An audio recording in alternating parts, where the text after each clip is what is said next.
Going live. We are live. All right. Welcome everyone to this month's New Hampshire GEG Hangout on Air. Today is actually Digital Learning Day.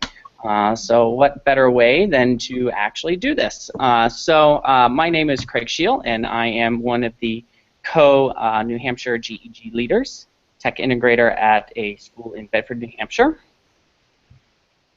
Next. Okay, hi everyone, I'm Jen Loughton. I'm the Digital Learning Coordinator here at Pinkerton Academy, and I am the other GEG co-leader. And Jacqueline. Hi everyone, I'm Jacqueline Carabina, and I'm in a variety of places around the state working as an instructional coach and consultant. Hi, I'm Mary Murata. I'm a high school technology integration teacher in Bolton, Massachusetts, and I'm also an adjunct at Fitchburg State University and a Google certified trainer, and I teach alongside of Craig in several graduate classes. Yep. So I am Lisa Dudgeon. I am a social studies teacher with Craig here at Bedford, and I'm joining you guys for the first time. All right, cool. Great. Basically our theme today is all about collaboration and basically taking collaboration to the next level. And so going beyond the typical Google document, we know how to collaborate, we know that we can do that, that's great, but what more can we do? So I've actually asked, and I think we'll start with Lisa, I'll actually ask Lisa to walk us through Google Communities. I think Google Communities can be one of those things that's an afterthought or not even utilized to the extent that it really should be utilized. Starting last year, a lot of our teachers used Google Communities as a means to share information that's not a Google Doc, that's not a Google presentation, resources that they found that were helpful beyond the drive.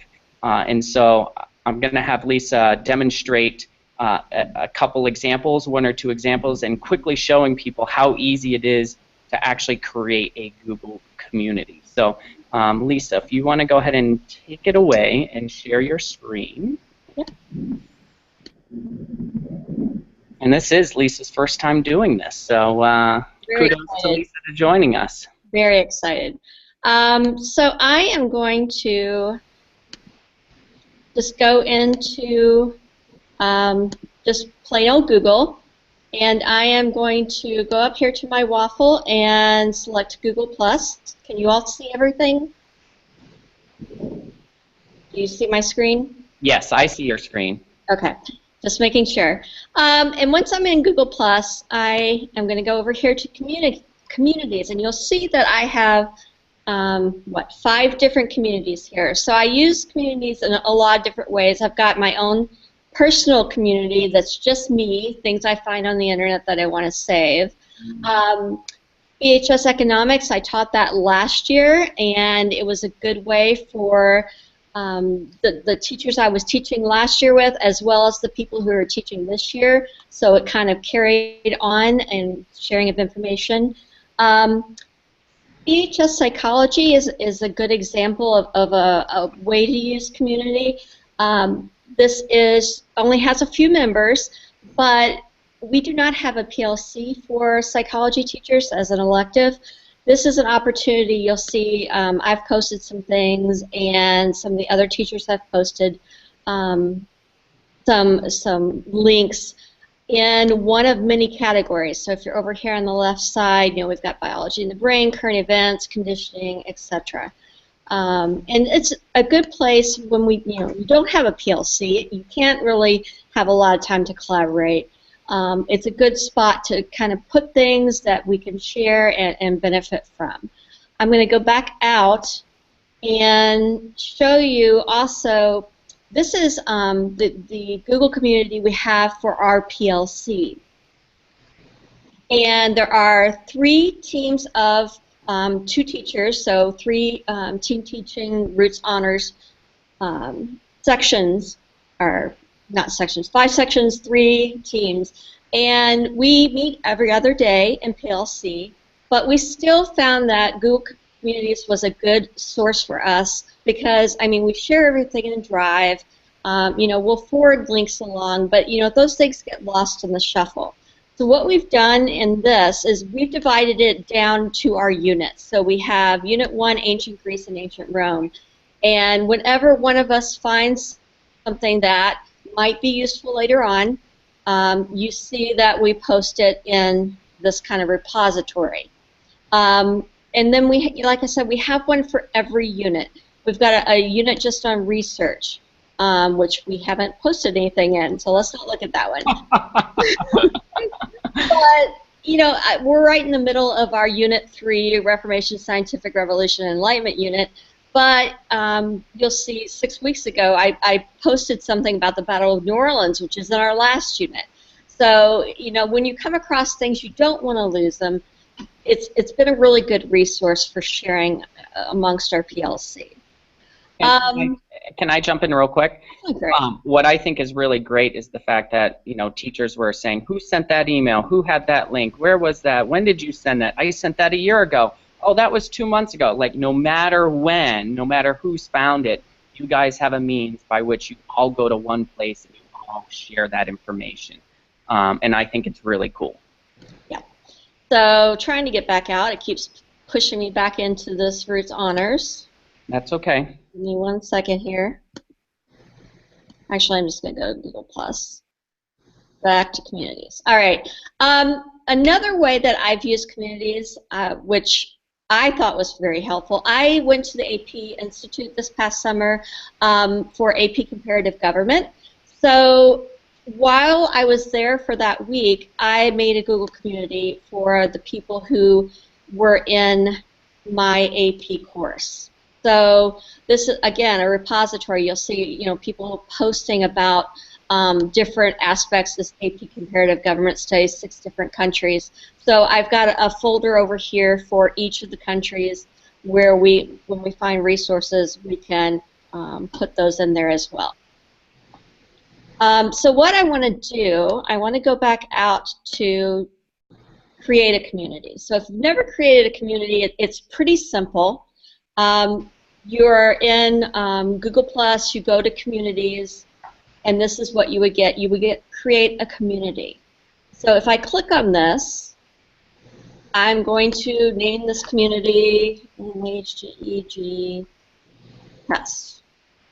And you've got several options here. When we create a community here at Bedford, we do restrict it to Bedford NHK12.net. So that just makes sure that we don't get any outside people coming in and spamming and things of that nature.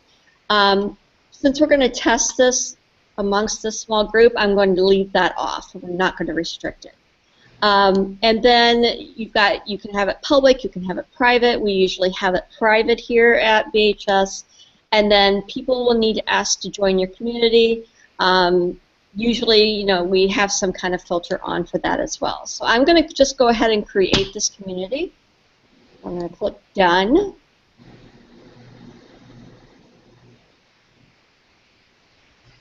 And here we are. We're in our community. So you'll notice, looks pretty Spartan here. That looks great. Yes. We have these 3 dots up here. So you have community settings, edit community, or manage members. Just taking a quick look at community settings, this just has to do you want to be notified about new posts, you know, how your posts are going to be delivered to your home stream. So pretty basic stuff there. This edits the community, gives you several options. First of all, you can put a picture here so it doesn't look green with 3 dots. Standard uploading of a picture.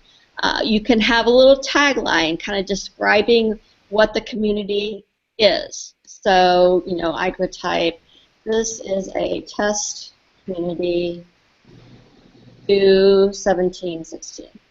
I mean, you could put anything. You could put a description. And here's where you add, back when we were in Roots Honors and in AP Comparative Government and Psychology, here's where you add those kind of folders. So we have discussion here. Maybe I'm going to put Google Hangouts. Maybe I'm going to have a category for ed tech. I could make any number of categories. So I'm just going to go with those, and I'm going to click Done. So it looks pretty much the same, except now I've got those new categories over here on the left. Nice. So now what I want to do, I want to manage my members. So I right now am the owner of this community. You guys can also join. So I made it public. I did not have you asked to join. So if you go to its communities, isn't it, Craig? In Google Plus, yeah. So I'll go ahead in there right now and search for, what did you call it again? NHGEG test. Yeah, GEG test. Okay. Right. It pops up here.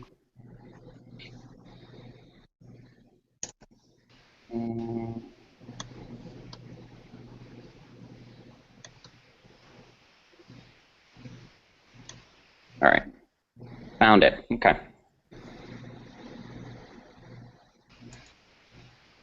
All right, we should be good. All right, so if I just refresh my screen here. Nope, I still only have me. Okay. Oh, there you are. All right, so Craig has found this in the search, and I'm going to go in here because I want him to be able to post to this community as well. I'm going to promote him from a member to a moderator. Being a moderator allows him to make posts in the community. And I think it also allows you to add columns along the side as well. Yep. It does. It does. So if Craig wants to add another category that we might put some links or information in, he can go ahead and do that. Okay. And I'll add something in here. Okay.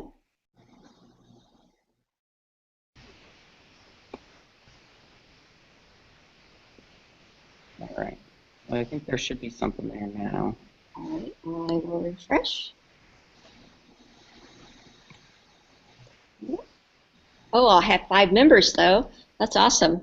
Oh, then Craig posted something in discussion. All right, so I'm going to go to these 5 members. I'm going to make all of you moderators so that you have those options as well. Yeah, and then I also added something in the Google Hangouts. So if I go click on Google Hangouts, there we are. Oh, cool. So if you do want to add something, you just click the little pencil. You can actually put the link in here, or you can click the actual link button. If you want to upload a photo, you obviously click the camera. Location. If you put a link here, you can type a description. And go down here and add a link in and then post. And you can put a variety of things in here. Usually we tend to save links or videos. Those have been the most helpful in all of the communities I've been in. But you can put nearly anything in there. So when I say post, it's going to ask me to pick a category, and I'm just going to put it in discussion. So if I go to all posts, Craig's there. If I put in discussion, look at that. Yeah, I just think it's a great way for people to collaborate and be able to find everything in one place. And Lisa's a great example of that. She's one that's very willing to share information with her peers, as well as embrace this way of collaborating. So I give her big kudos for really embracing this. I appreciate that. Do you have questions or something else you'd like to see? It's a pretty straightforward way to collaborate. Yeah, no, I think you did good. Okay. I just have one quick question. Sure. I can see how you use it with your colleagues to curate and add information. Do you Great. ever allow students to put information through the community as well? Kind of thinking like a Padlet type thing. This is what it reminds me of a little bit. Yeah, it's kind of like a Padlet.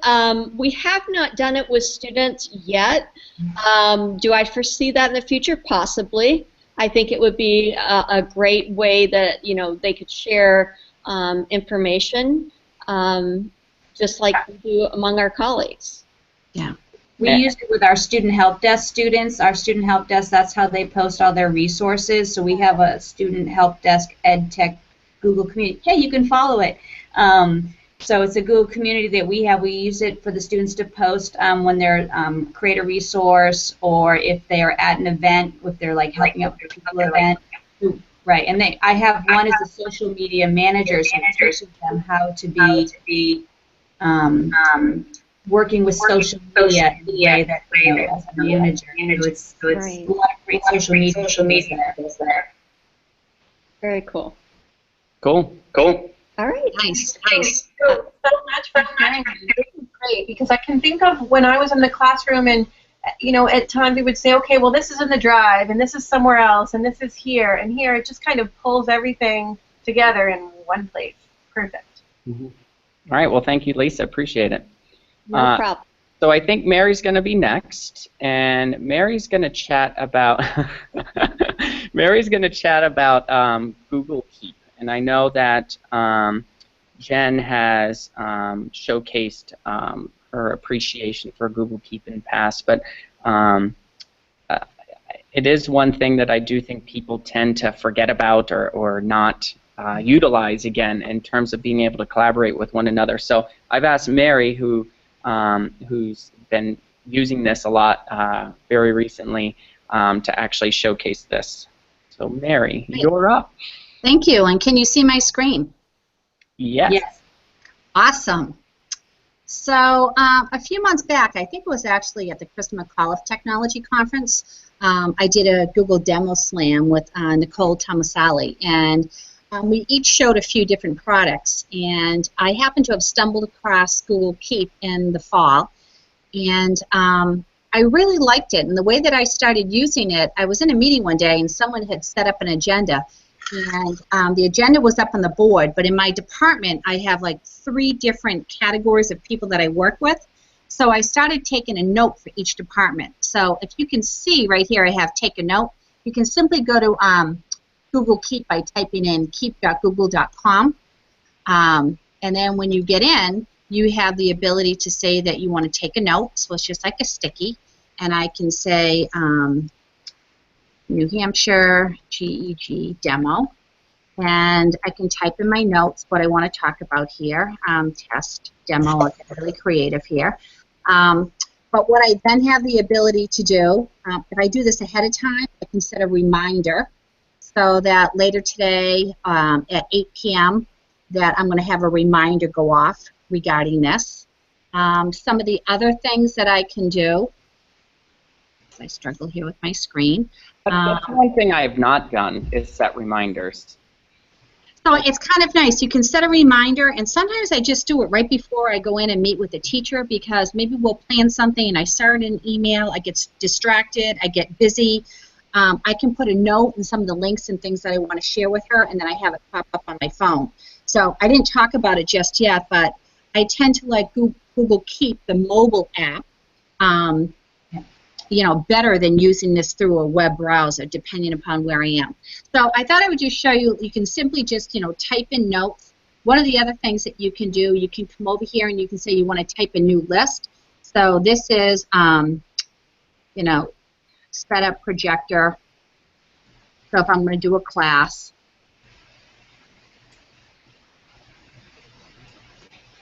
I need to do the projector, check login accounts.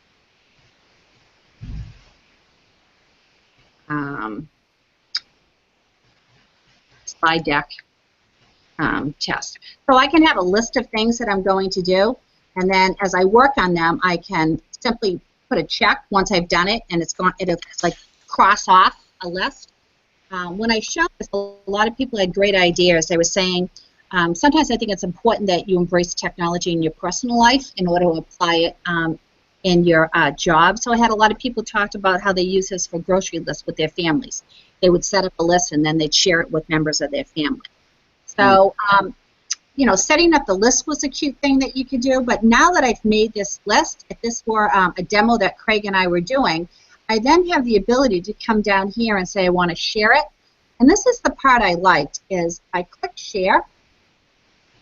Whoops. My computer is spinning a little bit.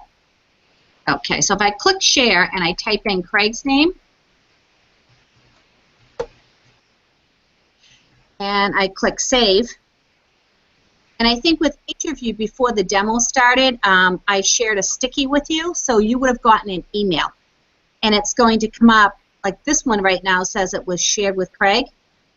So he's going to get an email, and he has the ability to come in and type on this note. I can do little things like I can color code it, so anything of high importance is going to be in a yellow. And these are some of the other things that I've done, like when sorry for the jumping on the screen.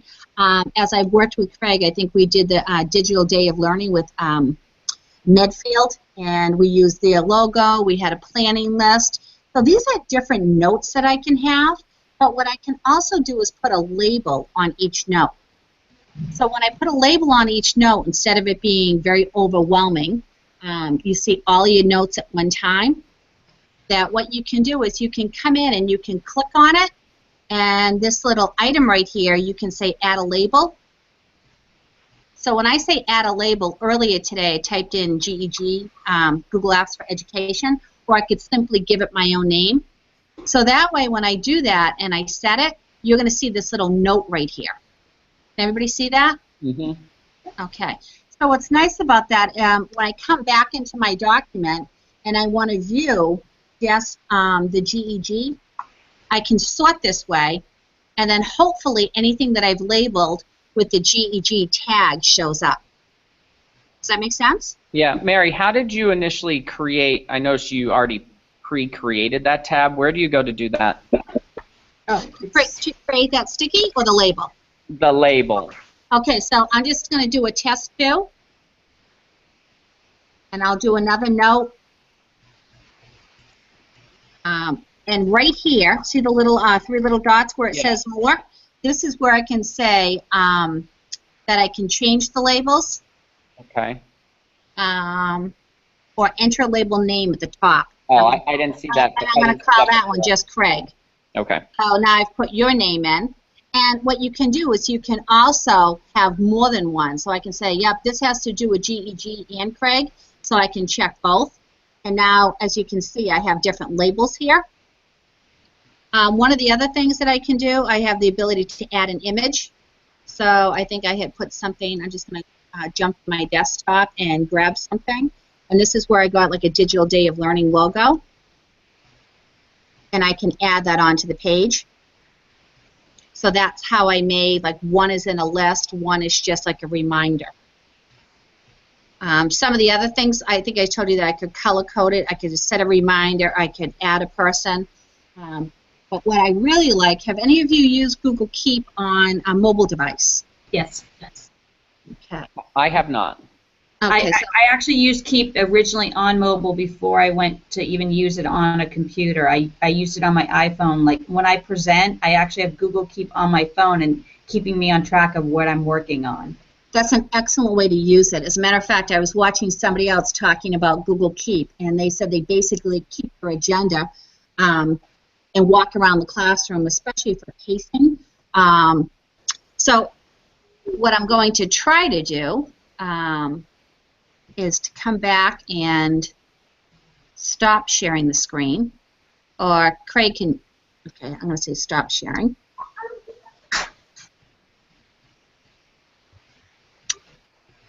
And I'm hoping, let me get back to the Google Hangout. Can you guys see me now? Yep. Yeah. Okay. So I know this is old school here, but what I'm going to do is I'm holding it up where I have Google Keep on my device. There's a little glare. Yeah, tilt it a little bit. Tilt. There. Oh. Any better? A Yeah, little bit. A little bit. Well, trust me, it's there. If you wanted to, if you have it on your device, what happens, so if you want to download it and go and get it, you have the same options that you can put in a title. So I can say, I'm going to say mobile test on mine. And then I can type in my note. But what I really like about this, I then have the ability that I can invite people. Let me just see if I can do this too. I can also have the ability to record my voice. So I get testing 1, 2, 3 on using Google Keep. And then I can play it back.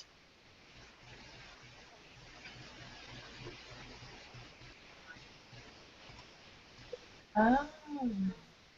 So I was thinking in the classroom, what a great way maybe for a Spanish teacher is working with students and they want to collect their audio, and without turning it into a big ordeal, a student can make a sticky, read a chapter, turn it in. The other thing that they can do, they can also go right out to their camera roll. So I'm thinking if you had a math example of homework, you could take a picture of it on the mobile device, and then you could submit it. So I really like the ability to use the mobile device almost more so than the web. And I do know that the Android device, a colleague of mine that's a wood tech teacher, really liked the fact that he could ink and annotate. So back to what you talked about earlier, Jennifer, that he could ink and annotate right on his Android. I'm not sure that feature is available in Keep on iOS right now, but you know, usually they coincide pretty closely together. So I think that could be another great option. Have you ever used Send to Google Drive or Google Docs? Have you ever used that feature? I have used it. So what happens is when you have a note, you do have the option to send it to Drive. So maybe you've done an outline of an agenda, and you know, obviously somebody else is driving the car, and is, you know, notes. Send it to Google Drive. We share it with Craig. As it gets more substance to our outline, it would probably make more sense to say share it to your Google Drive, and then you work on it in a Google Doc. So I really like the fact that it syncs up. It's kind of like using Google Classroom, if you will. Google Classroom is fine using it web-based, but I really like Google Classroom, the mobile app, because I can be checking students' assignments. It's just really convenient. So I've been using it a little bit with students. They seem to like it quite a bit. I walked down the hall one day and we had, it was a community service group, and they were all standing in a circle with their phones in their hand. I said, what are you guys doing?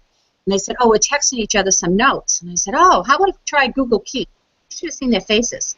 They were shocked that I could, like, just like that, show them something that was easy to use. Within 2 minutes, they were sharing notes back and forth to each other, and right away, like, kids got it. Oh, I can't wait to show this to my mother. I can, you know, share to-do lists with her. And I like the fact that they can make that connection to school, how they could use it, and in their personal life. So if you're going to take a look at it, Google Keep, but more importantly, take a look at using the mobile app. Cool. That's it for me, Craig. Thank you very much, Mary. We have, our paraprofessionals all have Chromebooks on campus, and a lot of them work one-to-one with students, so they all use Google Keep because they're in parts of campus where there isn't wireless. Oh, nice. That's the other thing, is it works very nicely offline. So they all use Google Keep to take notes about the students, and what thing you mentioned is they use the camera, the picture option, to quickly take a picture of the student's worksheet they need help with or whatever it is, and then what they do is they instantly share it out to the case coordinator of that student, so that way that case coordinator on the other end of campus or school can know, okay, I'm going to have to work with this student on this, you know, specific worksheet, or here's a sample of the student's work to share with mom and dad. So they love using Google Keep. It helps them to keep the notes for the case coordinators of the students that they work one-to-one with. It reminds me of a much simpler or a scaled-down version of almost like an Evernote with some of those tools. But what I like the best about it is once I make a note and I need to share that note and I just type in the student's name, all their names and accounts come up. So I don't have to go searching for, the student's personal Gmail account or have them set up an account. The ease of use and the simplicity of it is what I like best about it. Yeah, it's easy to train on because when I was training the paraprofessionals, and there was 80 of them, and I think Evernote would have been way too much for them, but Google Keep was perfect. So give it a try. Thank you, Mary. I will be sure to keep that in mind. Oh. You were holding on to that the whole time. I know. I'm so bad. I know. Okay. So I think the other thing, Jen has every session we always have a Chrome extension or app that we share, one or two at the end. But before we get to Jen, another thing that I think is important to talk about is using Google Hangouts. Oh no, this is where we're going to lose him. Yeah, I know. Oh no, lost him. Okay. Is it coming back? Am I here? Not yet. You're here. You're back. Okay. All right. Yeah, I've been coming in and out for some reason tonight. I don't know why. But anyways, Google Hangouts. Why not collaborate like we are right now? It can be a great way to learn from one another. It doesn't have to be just in your own discipline or in your own building. It can grow out, and Mary and I were chatting not too long ago about how there's always these Twitter chats, right? Twitter chats come on at 8 o'clock, blah blah blah blah blah. Let's tweet out. This can be another way of doing that by inviting 20 people and just talking about a conversation. You don't have to do a hangout on air. You can just do a hangout that you invite 10 people on and just have a conversation. But on the flip side, why not record it so that other people can benefit from that? So if that is something that you're willing to try, and I know I haven't been using Google Hangouts as much as I really should. It's so easy, very, very easy. You just go to Hangouts, hangouts.google.com, and I know Jen showed that, what was it, maybe 2 months ago, was explaining how Hangouts has been basically pulled away from Google+, and it now has its own platform. You just go to hangouts.google.com, and you can, type in who you wanna talk with, and just go to town. And I think there's some value behind actually physically talking to people instead of just always reading things on a screen. So that's just a little, hey, maybe a little aha moment for some of you, or maybe it's a, Craig, we've been doing that for years. Stop talking. Let's move on. Well, I think a lot of people don't realize in the Hangout that you can pull apps into the Hangout too. Like you can pull in Google Drive so you can share and work on the document together. You don't have to share out your screen. Or I'm going to see if I can pull this one in. It's called Scoot and Doodle. I'll see if I can pull it in here. Let's see. I may not be able to because okay, I can't do it right now. But Scoot and Doodle actually will turn it into a white screen, and you actually can have like a collaborative white screen in your space, which is pretty cool. Like a whiteboard, right? Yeah. Yeah. So there's a lot of apps you can actually pull in, so that it becomes a very interactive experience, and and you can add in you can add effects. So my students had a great time. The student helped us with adding all the effects on and everything. So there's so many other things that you can pull in there. It becomes very interactive. And I love the crown there that you had on there, Mary. Yeah. Here. I like that. I like when you have two people on. I did it with Rachel Small once, and we realized if you have two people on the same screen, one of you just has to jump to the side, and the other one ends up wearing it. So you have all kinds of fun. So I'm going to close off this one. There we go. All right. I agree with you. I think a lot of people don't I even use it to help people with their computer. Mm-hmm. Because I have a big campus, and sometimes so I can do a hangout and say, okay, I'm going to share out your screen with me so I can see what it is. And in fact, Google support, when they call to help you with something, they'll have you do a hangout to share out your screen so they can see what's going on. So that's just a whole other option of using it. I think it's like anything else. that I used to use Google Hangouts a little bit, and then all of a sudden I didn't have a purpose or a reason to use them until Craig got me up on my snow day for the Digital Day of Learning and had me do a live broadcast to over 100 people. So nothing like jumping in at the last minute, and I forgot how much I liked it. I had used it in a graduate class before, and I think I had a bigger class, and I was trying to get 10 people in the class at the same time and explain it to people. And I think it was a little bit overwhelming, so I like the fact that we have a smaller group of people that we're trying things with. I think, and somebody correct me if I'm wrong, I think there was a way when I was teaching the class that I could mute different people so we could figure out who would talk and when their turn was. Yep. So I felt like I needed some like driver's ed practice time with, you know, how to run it. I know. I need a lot of driver's ed. Yeah. All right. So, Jen, do you want to go ahead and showcase? Sure. Let me just in the background flip to, let's see. And Jacqueline, I wasn't sure. Did you have anything you wanted to add this time around? No, I think this is so much fun. I love Google Hangouts, and I just love talking about things like this. So this is really great. No, I can certainly, you know, contribute another time, but this is great right now. And Jen, thank goodness you showed me Extensity, because if you show me any more extensions, my computer is going to die. Okay, I love Extensity. Maybe I'll show that one again. Every time I show everyone, like, how long has that been around? Like, forever. I love everything. I was tired of all my extensions going across my screen I can now just flip them on and off with one. Okay, so let me share out my screen. Here we go. And I'm going to choose, let's see here. So hard to pick. Okay, do you see something that says Google for Dyslexia? Mm-hmm. Yeah. Oh, yeah. No? No, Yes. we do. Okay. Okay, that's not what I'm sharing. I'm doing a presentation actually down in Massachusetts, MassQ's Winter Camp, and I'll be down tomorrow at the North Shore. I'm doing, one of the sessions I'm doing is Chromebooks and Chrome extensions for struggling learners. So I wanted to take some notes on any new extensions I haven't used or the ones that others are referring to. Well, there's some apps that I've used before for taking notes on websites. Like, I love Read and Write Gold for struggling learners because it does speech to text and it takes notes, but it's the paid version that really lets you do all of that. So I'm going to show you one called Scribble.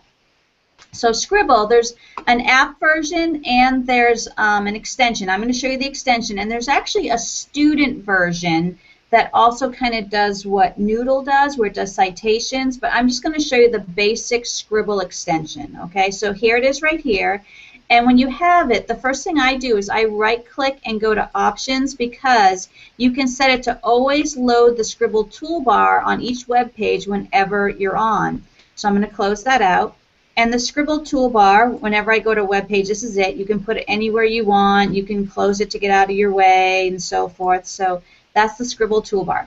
So this is a website I wanted to take notes on, and this is great for doing research and taking notes or trying to highlight the text for students. So I'm going to come down here, and you're going to see that I've already taken some notes. So this is one I've used a million times over. So I had grabbed the highlighter, and every time you highlight or take a note, there's actually something that's called the legend, and it keeps track of everything that you've done, so you can come back over here and you can actually label things that you've done, but I'll close that. So right here I took the highlighter, and I'll do another one, and you actually drag over to highlight whatever it is, and that will be added to the legend. And once you do that, this little icon comes up, because now you can attach a note about it, or you can share out to someone specifically that information, and it'll go right either with a permalink right to that spot. You can change the color and so forth. So I'm going to delete this one. But down here you can see I've already made a note about this one, because on the workshop this is what I'm going to discuss. So I have, and you can move these sticky notes wherever you want, anywhere on the page. So imagine trying to like go through information on a website full of text, and how now the student can come through and say, okay, oh, this is really interesting. So they can actually grab this and either highlight it or change the text to another color to make it a little more readable and stand out for them. And they can choose any of the colors up here. So they can come up here and they can decide to make the text a little more read friendly and stand out for them how they want it. And this is just a standard website. I didn't go pick out some specific website. This was one that I needed to take notes on, and I brought up the Scribble tool. I was looking for something besides Read and Write Gold today, and I stumbled upon this one because the thing with Read Write Gold, I love it. And Read Write Gold is very cool because it does speech to text, text to speech, but it also does this note taking, especially in a Google Doc, but a lot of it is paid. And even though now you can do paid Read Write Gold through a domain, and you can choose just like an OU, like just my students of 9th grade, and you can pay just for 9th graders, a lot of times I always with Jen, what's free? I need to find something that's free. So Scribble is completely free. So down here, you're going to see I took another note because this is something, I didn't highlight it, but I haven't used the co-writer. I haven't tried it out, so I made a little note. Check this out later. And so here's some more, and here you can see I changed the color of the text, and whenever you do that, a little icon, if you mouse over it, will come up where you can attach a note, change the color, so you really can go through and interact with the text itself. Now when you're done, there's a few things that you can do. Oh, and you can custom colorize your notes and text. When you're done, you can come up here, and yes, you can create a permalink to this page. You can email this, but this is very cool right here. You can save it, and you can decide to do a print preview. So I'm going to do a print preview so you can see what it looks like.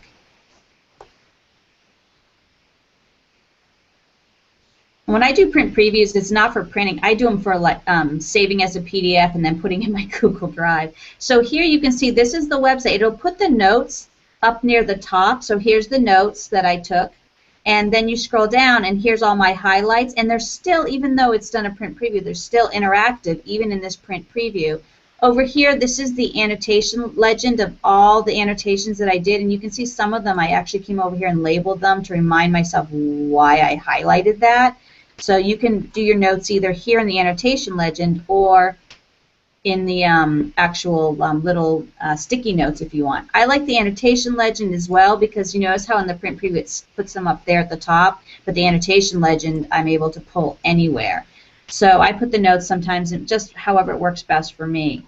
So this is Scribble. I love this app because now I can write and take notes and make sense of text on any website and pull out what's important for me and make it visual. And working with students with struggling learners with special needs, this is just huge that I can come in here and I actually can change out how the text looks for me.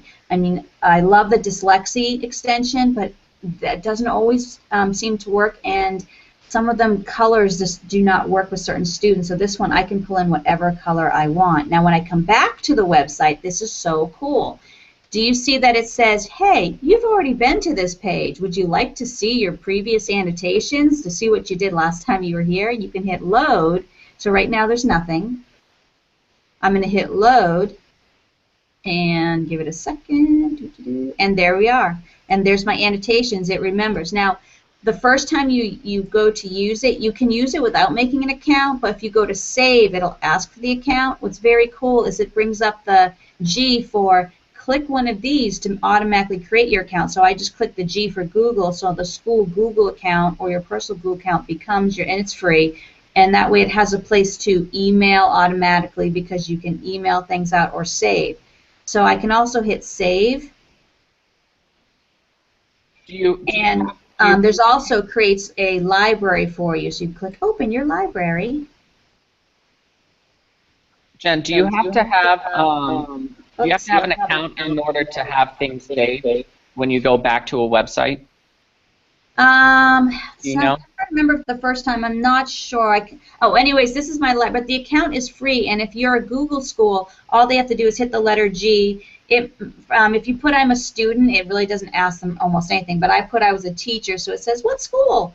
But for students, you just put the letter G, and it automatically creates their free account. So here it is where it saved my everything I did, and I can come here and grab it. I can export it. So this is Scribble. It's for annotation, note-taking, also for visual, for making the reading of text online just a lot more appealing and easier to sort through for students who are struggling readers.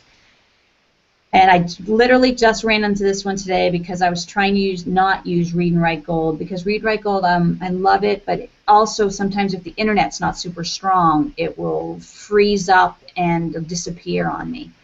Now, what she just talked about, Extensity, this is how I turn it off, and the other apps or extensions off when I'm not using them. Extensity has all my extensions, so like Read, Write, and Gold, I have to turn that on and off here constantly because it'll freeze up, but I love it. It's so powerful. I just have to turn it on and off. So right here, I'm going to turn off Scribble, and you'll see it disappear. Turn it back on. There, it's back again. And same thing, Read, Write, Gold. Turn it on, but this one will do this whole process, and then if I don't want it, it'll just turn off again. So that's the Extensity that both logs all your extensions and all your apps, so they're not going across, you know, your Omnibox there. So that is Scribble and a little bit of Extensity. And I will stop sharing my screen here. And, oh, any questions? I'm so sorry. No, I hadn't seen that one before, so thank you. Oh, I like it. Okay, so let me see. Yeah, it reminds me of Digo, but with more of those capabilities to, you know, to manipulate the text itself. Just seems a little more user-friendly for students. Right. I'm glad you said that, because I was thinking, I know I've seen another app like this that I used to use years ago. And you're right, I think it was Digo that I was. Yeah, and Evernote, I did this with Evernote a lot, but again, sometimes Evernote is a little, you have to really do training on Evernote, and this one doesn't require any training, you know, creating an account, getting things set up. It's just, I mean, even when I went to it and it said create an account, I just went letter G. My school was done. I didn't have to like do a whole process of creating an Evernote account, so I just like the simplicity of starting to use it. So that is Scribble. Okay, what else do we have, Craig? I can't remember. So well, we're almost at time. Hey, we're doing well. So I do think it's important. We always at the end just chat about reminders. So I was looking as you were speaking, Jen, that our next New Hampshire GEG Hangout is going to be on air on March 16th, same time, same place, 4 o'clock. Just as usual, we don't know what we're going to talk about until the week before, but we'll be sure to post that online and give you all a heads up. And what I think has been really cool is I enjoyed the fact that it wasn't just Jen and I speaking today. I really enjoyed. Not that I don't like talking to you, Jen, but it is nice to have other people to hear from others. And I look forward to, you know, other people joining us in the coming months. And, you know, Mary, you're always invited. No, this is great. I loved it. Yeah. So that was a cool experience today, just to continue to grow and to grow professionally with others. So that's one thing I wanted to add. Jen, what are you? I forget the dates. You have the New Hampshire app. Here, why don't I share out my screen again and do that? And also, you know what? We should show our new YouTube page and so forth. All right, so you're going to go ahead and you'll show that? Okay.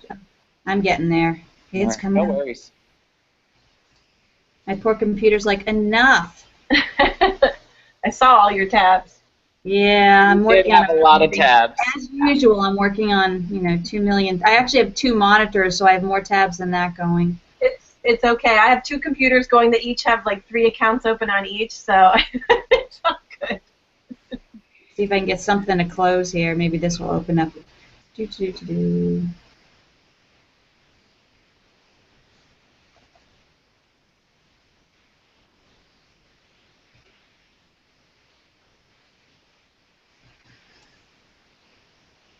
Wow, that's taking a long time. It's all good. It's all good. And Jacqueline, thank you for joining us as well. Thank you so much. You know, I always look for an excuse to be in a Google Hangout, so this is perfect. And you know, I'll think of something clever to share this time. I'm sure I can dig something out. Cool. Have any of you used Google Tone? While I'm waiting for it to come up, I was working a little bit with Google Tone today, and I mean, I like Craig talked about shared classroom. What are your thoughts? Have any of you used Google Tone? The one thing that I discovered, and I didn't share this with you earlier, was we have some classes that are 50, close to 55, team talk classes, and so sometimes if it's not quiet enough, the Chromebook couldn't hear it.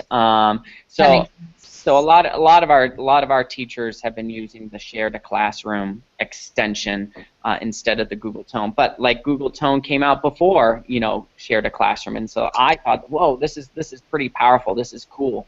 But yeah, I think as long as you're in a quiet environment where the devices are close enough, I do know that it can work. Could someone else type in the following, because my computer's just going down here. Let me see if I can bring this up. Could someone else type in and share out their screen newhampshire.appsevents.com? Yeah, I'll do that. Okay. Because it's just spinning and spinning. I was going to try to bring up our YouTube page too, but it's just not coming up. Do I have to spell out New Hampshire? Yes, newhampshire.appsevents.com. I'll share my screen. Yeah, because I just cannot get it to come up, and I've tried. All right. I tried turning off extensions. All right. Do you guys see my screen now? I have Google Tone running. I should turn that off.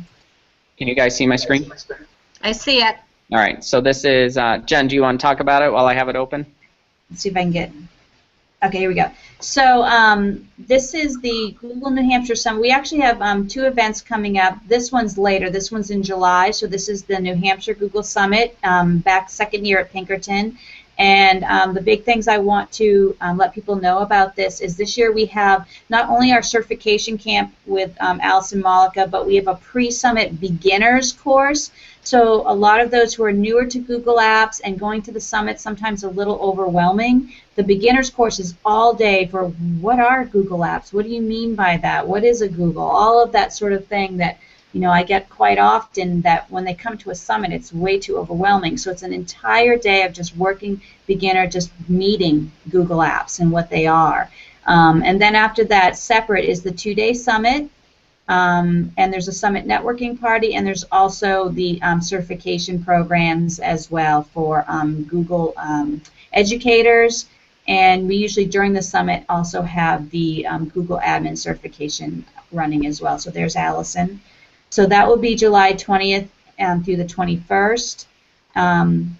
The other event, and we don't have to bring it up right now, but it's if you ever go to the COSN, C-O-S-N CTO clinic, that is it's all for IT leaders and leaders in technology on May 13th. Yes, Friday the 13th. We're going to have up in Meredith, New Hampshire, I know. In Meredith, New Hampshire, we're going to have the Empowering Leaders in Technology Clinic. It's $40 if you're not a COSN member. I know, big $40 there. If you are a COSN member, it's free. And that's all for tech integrators, superintendents, all leaders and decision makers in technology. And it's all about empowering leadership in technology. And that will be Friday, May 13th, up in Meredith, New Hampshire. And if you just go to the COSN site, which I've tried this whole time. No worries. Yeah, there's information. You just go to COSN and CTO Clinic, and you'll see it there. Oh, okay, finally. I will share my screen very quickly here, because I do have one other thing, and some of you may have noticed this, and I have to make a big apology, because I had messed up on the last video, and I had to make some edits, and I actually just finished editing it for information privacy, so forth, so it'll be coming up, and I want to show you where to find it. I know, Craig's smiling at me. I totally do. Thank you for saving me. It's all good. He saved me. Okay, let me do screen share here. I'm trying, and I think while you're doing that, I do think people underestimate the use of Google Hangouts and how to actually do things. It's not as easy as you think it is, and so sometimes you forget. Oh, there was that in the background, or oh, I didn't mean for for them to see this email address or that, you know, like, so it happens to all of us in terms of, and until you start, you know, you really don't know until you actually try Hangout yourself. Right. It's a great challenge. Right. So I after we recorded, I was like, oh my gosh, oh no. So he was very, very good in helping save me. So I've been editing it. In fact, tomorrow I'm going to present all about YouTube and editing in YouTube. It'll be one of the sessions I'm doing. Anyway, so this, can you see my screen now? Mm-hmm. Can you see GEG New Hampshire? Okay. This is the new YouTube channel. It'll be connected off of our Google Plus page. We also have an events page. So this is our shared YouTube channel where all the Hangouts on air will, and you can see right there, Awesome. There's the one running live right now. And here's also the one that I just edited. It's private until I am ready to make it public. So you'll see that will be, so you'll see that January and February one come out together. I apologize. But anyways, this is the NHGEG YouTube channel that you can subscribe to. It's off of our Google Plus page. And I'll stop sharing. There we go. Hey, Jen. Yes?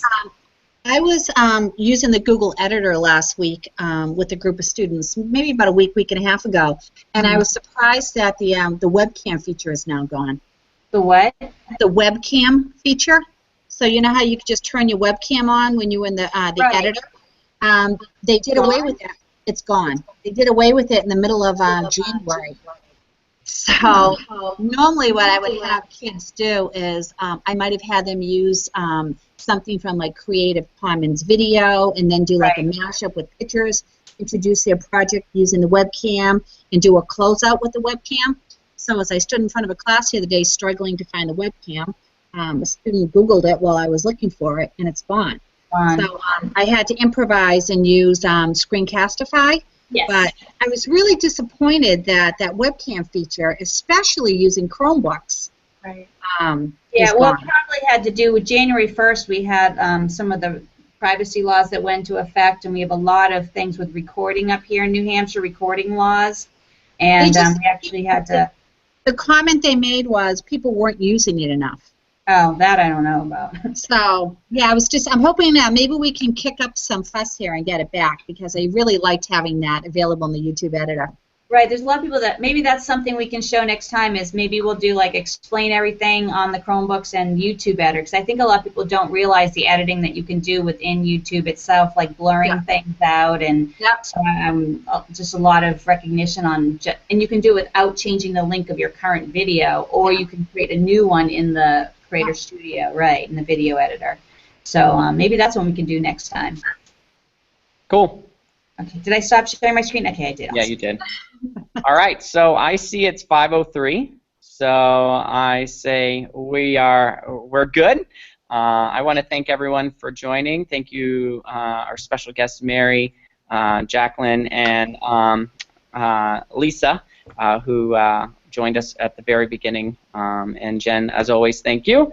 And again, March 16th, we hope everyone can join us. Great. All right. Bye, Until everyone. then, Thank you. Great. bye, everyone. Everybody, bye. Nice meeting all of you. Bye-bye. Bye.